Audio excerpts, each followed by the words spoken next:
CM Revanth team ఢిల్లీలో బిజీగా గడుపుతోంది. ఇవాళ రాహుల్ గాంధీ, మల్లికార్జున ఖర్గేతో టీ కాంగ్రెస్ నేతలు భేటీ కానున్నారు. కులగణన, ఎస్సీ వర్గీకరణపై త్వరలో నిర్వహించే భారీ బహిరంగ సభలకు హాజరు కావాలని కాంగ్రెస్ పెద్దలను ఆహ్వానించనున్నారు. సీఎం ఢిల్లీ టూర్తో మరోసారి కేబినెట్ విస్తరణపై ఆశలు చిగురించాయి.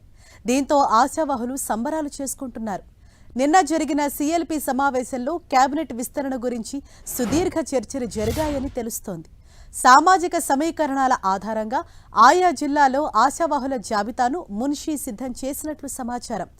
ఈ నేపథ్యంలో ఢిల్లీ పర్యటనలో ఏఐసీసీ అధ్యక్షుడు ఖర్గే, రాహుల్ గాంధీతో ఈ విషయంపై చర్చలు జరగవచ్చని భావిస్తున్నారు.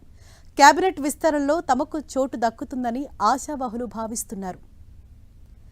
ఇక నిన్న రాత్రి ఏఐసీసీ ప్రధాన కార్యదర్శి కేసీ వేణుగోపాల్తో CM Revanth Reddy and team భేటీ అయింది. రాష్ట్రంలో రాజకీయ పరిణామాలు, కులగణన, ఎస్సీ వర్గీకరణ, పీసీసీ కూర్పు, స్థానిక సంస్థల ఎన్నికలపై వారు చర్చించారు. 2-3 రోజుల్లో పీసీసీ కమిటీని ఏర్పాటు చేయనున్నట్లు, అలాగే కేబినెట్ విస్తరణపై చర్చించినట్లు తెలంగాణ పీసీసీ ప్రెసిడెంట్ మహేష్ కుమార్ గౌడ్ తెలిపారు. తెలంగాణలో 2 భారీ బహిరంగ సభలు నిర్వహించనున్నట్లు, ఈ సభలకు కాంగ్రెస్ అగ్రనేతలను ఆహ్వానించనున్నట్లు ఆయన చెప్పారు. త్వరలోనే రాహుల్ గాంధీ రాష్ట్రానికి వస్తారన్నారు. తెలంగాణలో అమలవుతున్న పథకాలను కాంగ్రెస్ అధిష్టానానికి వివరించినట్లు కేసీ వేణుగోపాల్తో భేటీ అనంతరం డిప్యూటీ సీఎం భట్టి విక్రమార్క తెలిపారు. ఏఐసీసీ ప్రధాన కార్యదర్శి కేసీ వేణుగోపాల్తో భేటీలో కులగణన వివరాలను అందించామన్నారు.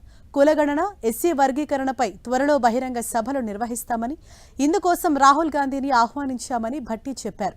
రాష్ట్రంలో 1,00,000 మందికి పైగా భాగమై ఒక్కొక్క ఎన్యూమరేటర్ 150 ఇళ్లను మాత్రమే సర్వే చేసేలా బాధ్యత ఇచ్చామని, సమగ్ర సమాచారం సేకరించి శాస్త్రీయంగా నివేదిక తయారు చేశామని చెప్పారు. ఎస్సీ వర్గీకరణ అంశంపై సబ్ కమిటీ, జ్యుడిషియల్ కమిటీ అనంతరం కేబినెట్లో ఆమోదించడం జరిగిందన్నారు.